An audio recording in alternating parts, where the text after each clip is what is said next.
بسم الله الرحمن الرحيم يسبح لله ما في السماوات وما في الأرض الملك القدوس العزيز الحكيم هو الذي بعث في الأميين رسولا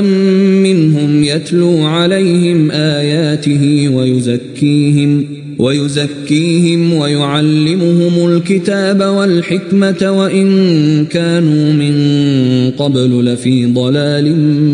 مبين وآخرين منهم لما يلحقوا بهم وهو العزيز الحكيم ذلك فضل الله يؤتيه من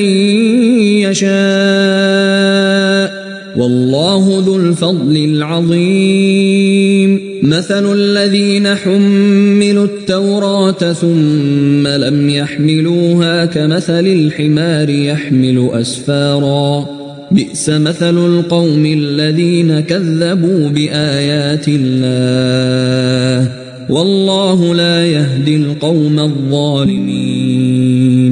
قل يا أيها الذين هادوا إن زعمتم أنكم أولياء لله من دون الناس فتمنوا الموت إن كنتم صادقين ولا يتمنونه أبدا بما قدمت أيديهم والله عليم بالظالمين قل إن الموت الذي تفرون منه فإنه ملاقيكم ثم تردون إلى عالم الغيب والشهادة فينبئكم بما كنتم تعملون يا أيها الذين آمنوا إذا نودي للصلاة من يوم الجمعة فاسعوا إلى ذكر الله وذروا البيع ذلكم خير لكم إن كنتم تعلمون فإذا قضيت الصلاة فانتشروا في الأرض وابتغوا من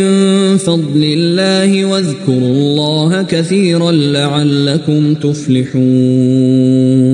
وإذا رأوا تجارة أو لهوا انفضوا إليها وتركوك قائما قل ما عند الله خير من اللهو ومن التجارة